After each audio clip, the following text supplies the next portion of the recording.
Danielle Ridley. I started business of Mortgage Finesse back in August 2009.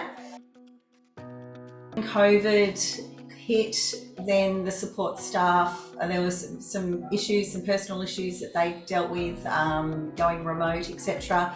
So it just evolved that they ended up leaving, and then I actually have there's another broker that I'm quite good friends with. She'd been using two staff from Karuna. She said they were really good, so I called Petra and inquired and asked to see if I could get somebody on board.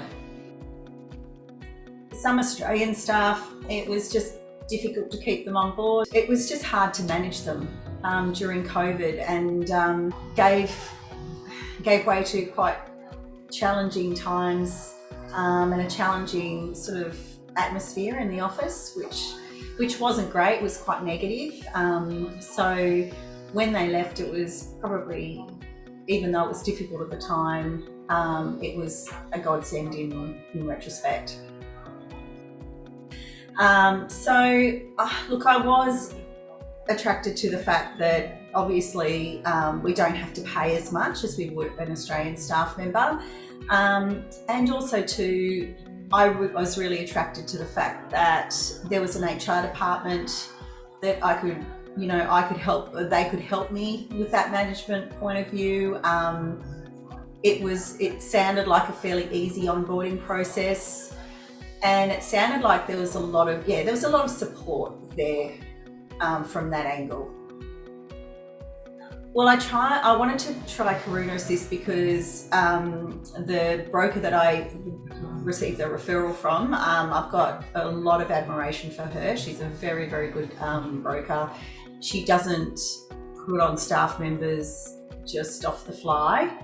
She's very specific. So I thought, well, if they're good for her, well, I'd speak to Petra, and Petra was really amazing. She answered all my questions.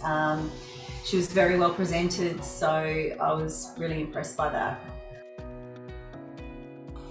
Oh, look, we started off with Wella. She was really eager. She's been always fantastic to work with. She's always worked overtime. She's worked, sometimes we've even had to say to her, just no, stop working. You need to stop working.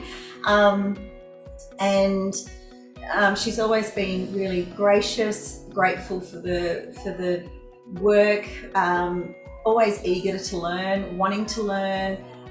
So she brought in a really lovely breath of fresh air to our team, and she's always got a lovely manner about her. So we always say that she's our calming person in the team. She's just adorable. We love her.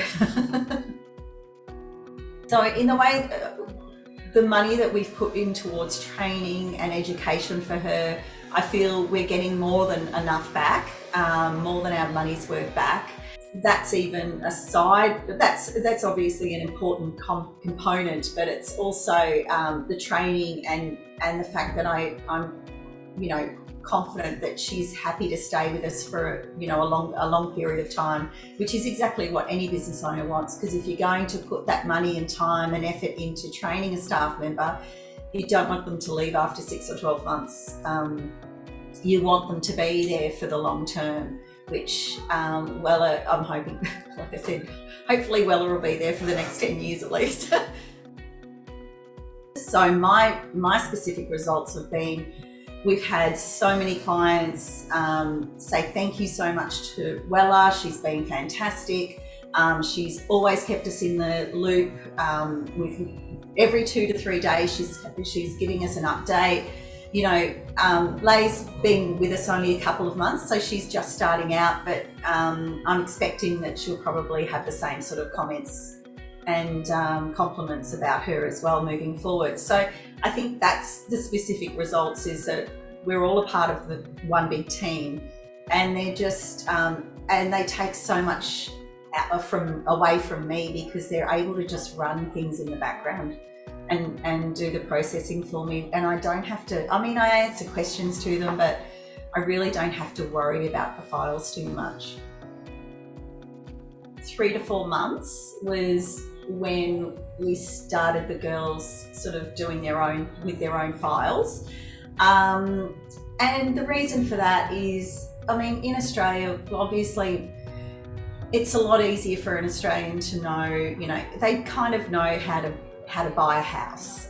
They know what a real estate agent generally does. They kind of know what a conveyancer does and stuff. So there's a lot of different little things that the girls had to learn, and like Lay's working on a first home buyer grant.